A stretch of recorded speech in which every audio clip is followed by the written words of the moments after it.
అహంకారంతో అధికారం పోయిందని నిద్ర పట్టక మనల్ని రోజు తిడుతూ ఉన్నారు. మీరు కూడా ప్రజలకు అవేర్నెస్ ఇస్తూ రేపటి సభకు కూడా మన జనాల్ని క్లస్టర్ల వారిగా, ఎంపీటీసీ వారిగా లేదా గ్రామాల వారిగా లేదా 5 గ్రామాలకు ఒక బాధ్యుడు 2 బాధ్యులు వేసి అక్కడి నుంచి ఎంతమంది వస్తారు, ఎట్లా వస్తారు. 2 గంటల వరకు మీరు మరి ఇంద్రవెల్లి ప్రాంగణంలోకి లేటుగా వస్తే ట్రాఫిక్ అయితే ఎక్కడ ఆగిపోతారు. పెళ్లిసారి చూసినాం కదా, మనం అధికారంలో లేనప్పుడే ఎంతో మంది జనాలు మరి స్వచ్ఛందంగా తండోపతండాలు తరలి వచ్చినటువంటి పరిస్థితి.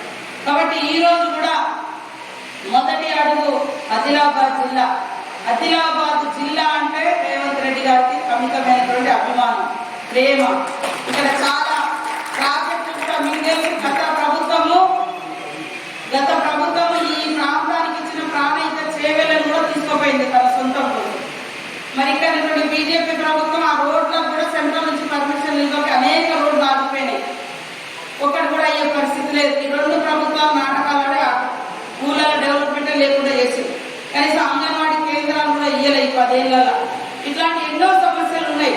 కాబట్టి అవన్నింటినీ మనం పరిష్కరించుకోవాలంటే, ప్రజలకు సంక్షేమ రాజ్యం మరి అప్రధాతంగా చేరాలంటే ఖచ్చితంగా ప్రతి పల్లె నుంచి కూడా రేపు మన యొక్క సీఎం రేవంత్ రెడ్డి గారు ప్రారంభిస్తున్నటువంటి అనేక కార్యక్రమాలకు, ఇక్కడ కొన్ని ప్రాజెక్టులకు కూడా రేపు నిధులు ఇవ్వబోతున్నారు.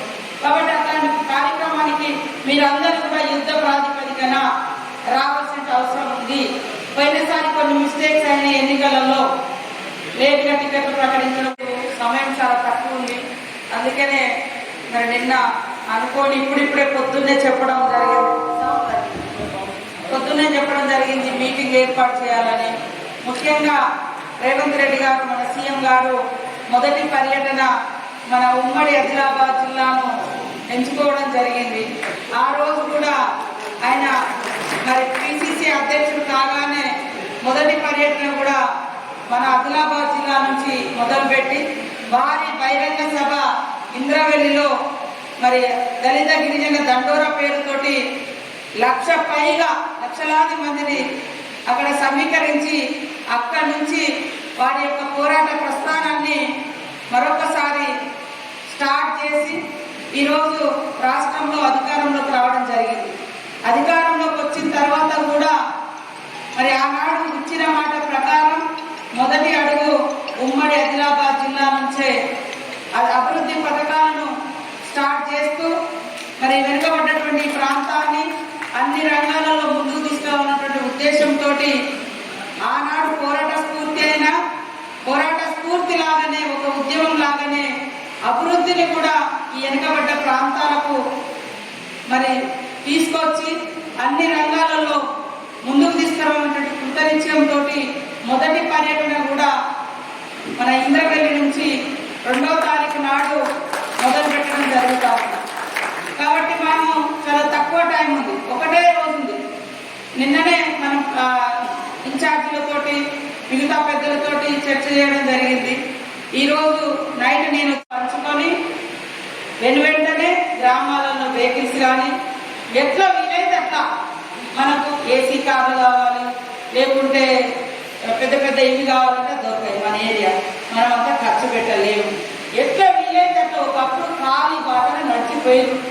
ఇవాళ ఇంద్రవెల్లిలో వాళ్ళని తలుస్తున్నారంటే వాళ్ళు సద్దులు మూటలు కట్టుకొని వచ్చి పోరాటం చేసిరు. ఆ రోజు అప్పుడు పోరాటం ఇంద్రవెల్లి కావచ్చు, కొమరంభీం పోరాటం కావచ్చు, ఇంకొక రామ్జీ కోండు పోరాటం కావచ్చు, ఆనాడు ఉన్నటువంటి పరిస్థితుల దగ్గర తెగింపు, ప్రతి దాంట్లో తెగింపు ఉండాలి, ఉత్సాహం ఉండాలి తప్ప సౌకర్యం కోసం కోరుకోవద్దు.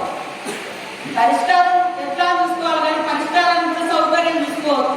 కాబట్టి మనం మీటింగ్కి ఎట్లా రీచ్ అవుతాం అనేది ఆలోచించుకోవాలి. ఎట్లా చేసుకుంటాం, మనకి ఏ అవకాశాలు ఉన్నాయి మన ఊర్లో, అంతే తప్ప అక్కడ 100 కిలోమీటర్లు ఉన్న బండి ఇక్కడికి రావాలంటే అది వచ్చేయాలకే చాలా టైం పడుతుంది. మళ్ళీ దించి మళ్ళీ పోయి మళ్ళీ ఖర్చు అదంతా అదేదో పోయేటప్పుడు ఇంత ఛాయకో నీళ్ళకో వాడుకుంటూ అయిపోతుంది, కొద్దిగా కష్టపడైనా పోయి. కానీ అక్కడి నుంచి ఆ బండ్లు ఈ బండ్లు వచ్చేసరికి వాటికే 1000 రూపాయలు ఖర్చు పెట్టాల్సి వస్తుంది.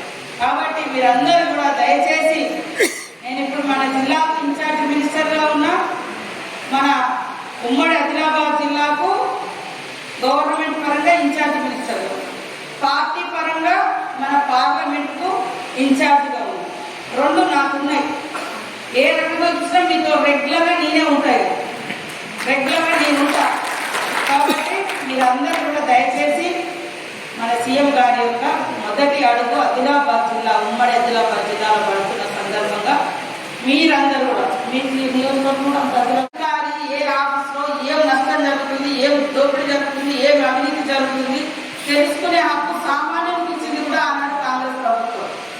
ఈరోజు మరి బీజేపీ ప్రభుత్వము, అదేవిధంగా నిన్న దాకా ఉన్నటువంటి బీఆర్ఎస్ ప్రభుత్వం ఇద్దరు కలిసి ప్రజల యొక్క ఆకాంక్షను తొక్కిపెట్టింది తప్ప కనీసం ఎలాంటి లబ్ధి కూడా చేయనటువంటి ప్రభుత్వాలను మరి మనల్ని బీఆర్ఎస్ బీజేపీ విమర్శించేటువంటి అర్హత ఈ యొక్క పార్టీలకు లేదు అనేటువంటి విషయాన్ని కూడా గుర్తుపెట్టుకొని చెప్పాల్సిన అవసరం ఉందని తెలియజేస్తూ మీరందరూ కూడా ఒకటే చెప్తా ఉన్నాం.